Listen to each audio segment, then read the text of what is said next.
Pre-Islamic Christian tribes from around 300 AD onwards, such as the Abdul-Qais tribe, were predominantly Arabic speakers, and as languages evolved, which at the time was a mixture of Syriac and related languages. At any rate, there are records of the Sasanian king Shapur II leading an expedition against Arabian tribes, during which he massacred the Abdul-Qais. He went as far as Medina. His campaign is mentioned in the Zoroastrian encyclopedic text. References are provided in this textbook. By the 5th century, the Abdul-Qais dwelled within central Arabia, and in northern Arabia there is documentary evidence that Greek science was known from around 500 AD, so it is possible that it was even known before this time. A significant tribe were the Ghassanids, who were ruled by Haritha ibn Jabala, who by 528 AD controlled the Syrian desert to the outskirts of Yathrib, whose official and religious language was Syriac, a form of Aramaic related to Arabic. A video was created illustrating how Syriac was a forerunner to the Arabic language. It was also a language which was the main literary language of various Aramaic-speaking Christian communities in Arabia before the advent of Islam. Greek medicine had a tremendous influence upon early Arab societies. As an illustration, figures such as Sergius al-Rasalaini, who died in 536 AD, that is 34 years before the birth of Muhammad. Sergius was one of the earliest translators from Greek into Syriac. He translated various works on medicine, including 26 books of Galen's works, into Syriac.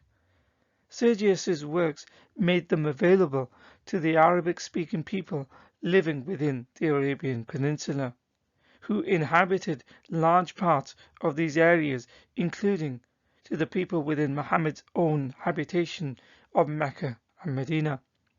Hunayn ibn Ishaq, another influential figure who will be introduced shortly, gives the names of the 26 medical texts by Galen which Sergius translated into Syriac.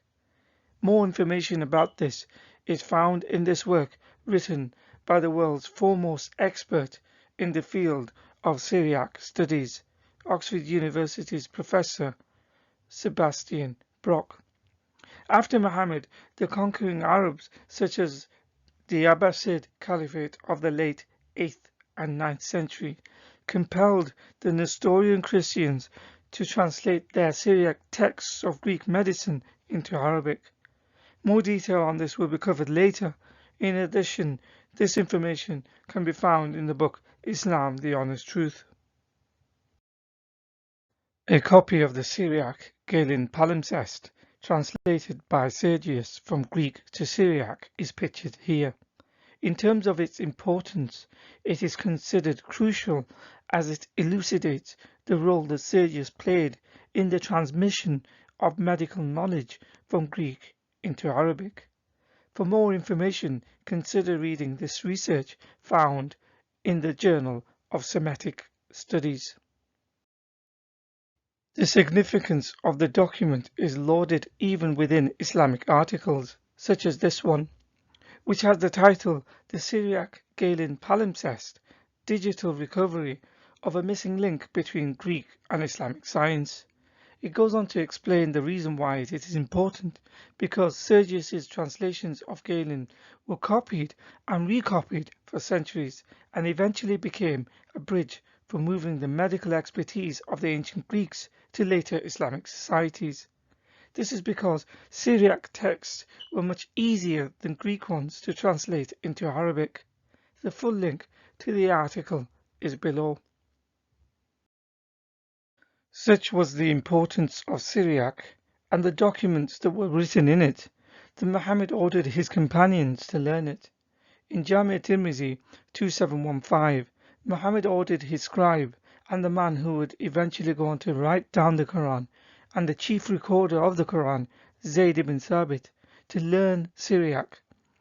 In the title of the hadith it says learning Syrian, but it actually means Syriac. Further, it can quite clearly be seen that the source did not translate the whole hadith into English. Towards the end, here underlined in red, Zayd went on to say, quote, "The Messenger of Allah commanded me that I learn Syriac." Syriac was a major language in the early Christian period. Hence, it was used by the church in Syria, Iraq and Iran from the 1st century until the Middle Ages. Bible manuscripts have been found, such as this one written around 463 AD, currently located in the British Museum. Copies such as this would have been accessible to the Christians of Muhammad's time, therefore accessible also to Muhammad. This explains why he encouraged his companions to learn the language.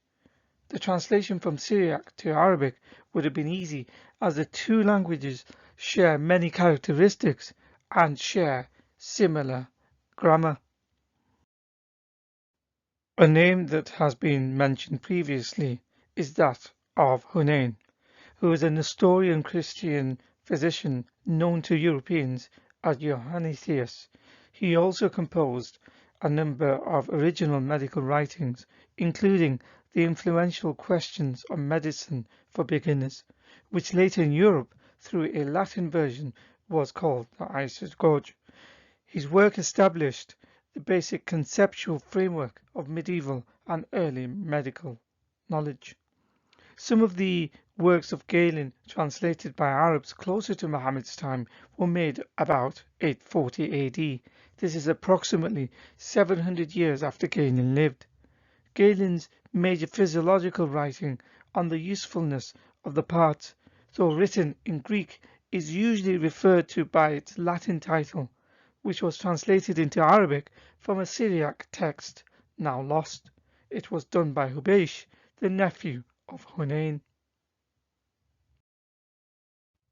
Even during Muhammad's life, there were learned physicians living in Arabia who Muhammad personally knew, and they had studied ancient Greek medicine, such as Harith ibn Kalada.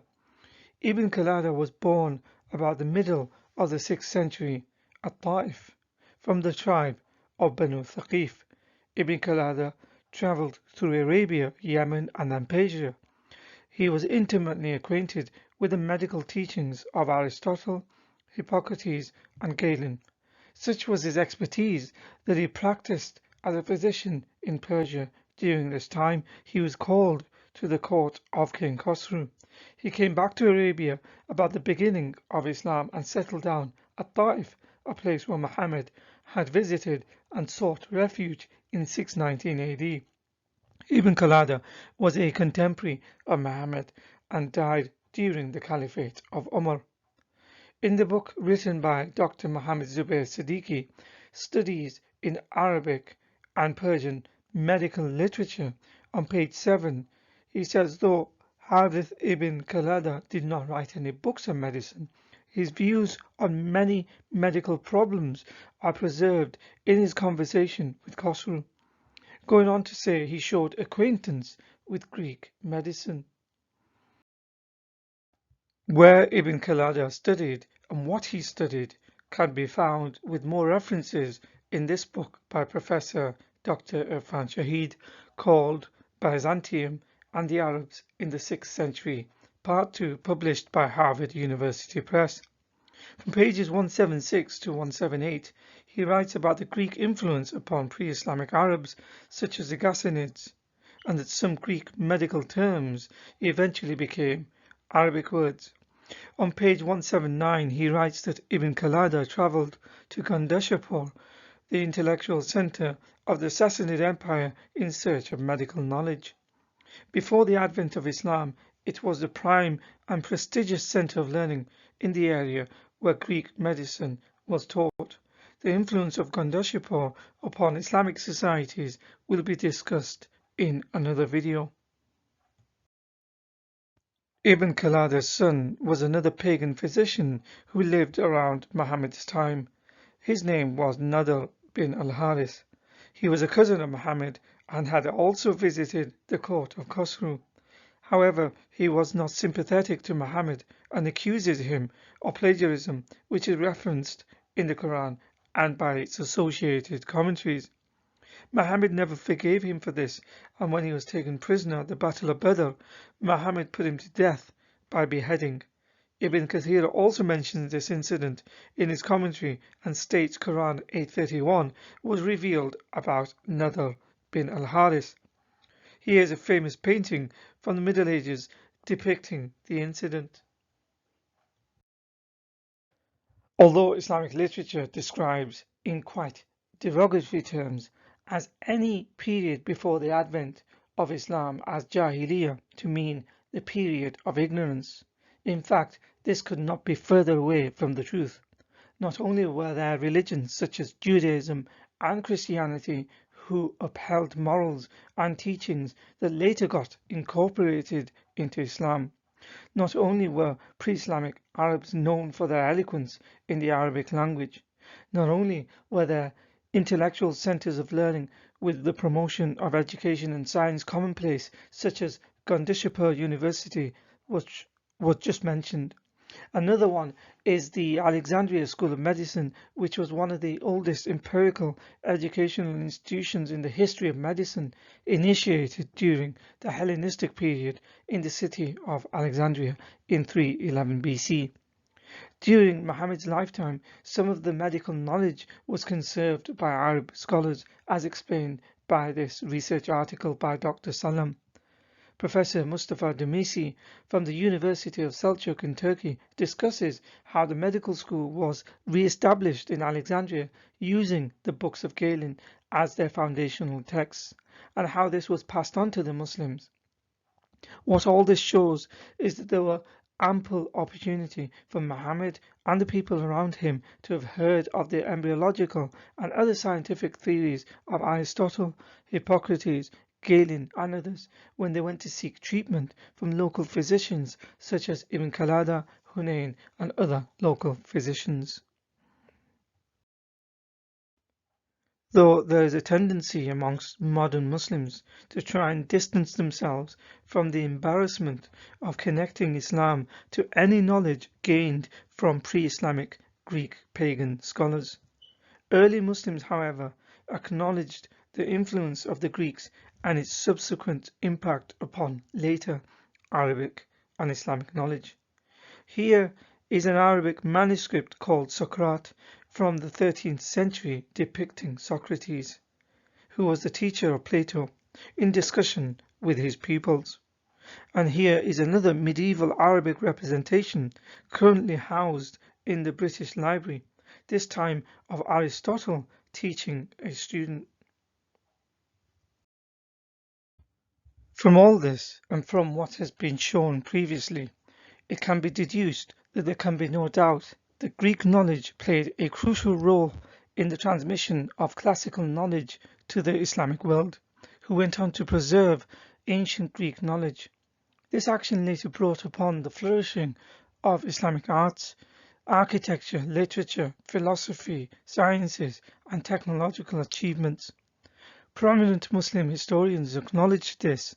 For example, one who is widely regarded as the greatest social scientist of the Middle Ages, none other than Ibn Khaldun, notes this in his famous book Al-Muqaddimah. On pages 94 to 95, after criticizing earlier Muslim efforts in destroying and whitewashing other nations and cultures, sciences and knowledge. He says, quote, "The sciences of only one nation, the Greeks, have come down to us, because they were translated through Al-Mamun's efforts.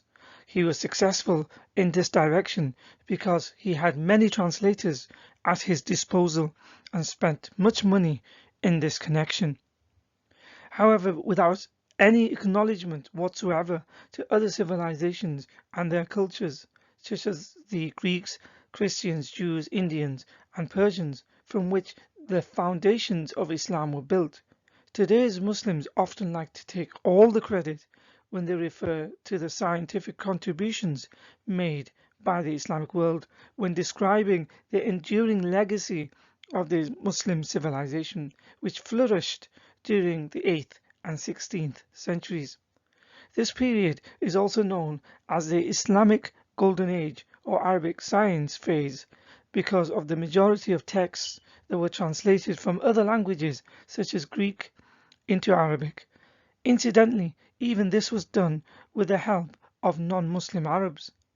Despite this and the huge claims it makes for itself by describing itself as a civilization, in the Britannica it says, "The Muslims did not alter the foundations of Greek science. They made several important contributions within its general framework." So in conclusion, Greek science was known to pre-Islamic Christian Arab tribes.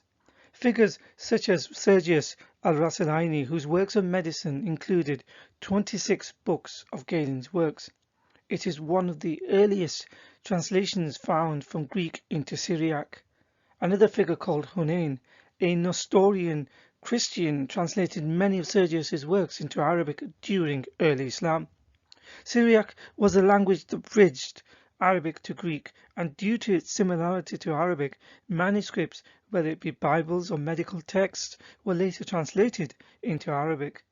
Islamic traditions show Muhammad even encouraged his companions to learn Syriac to gain an understanding from these texts.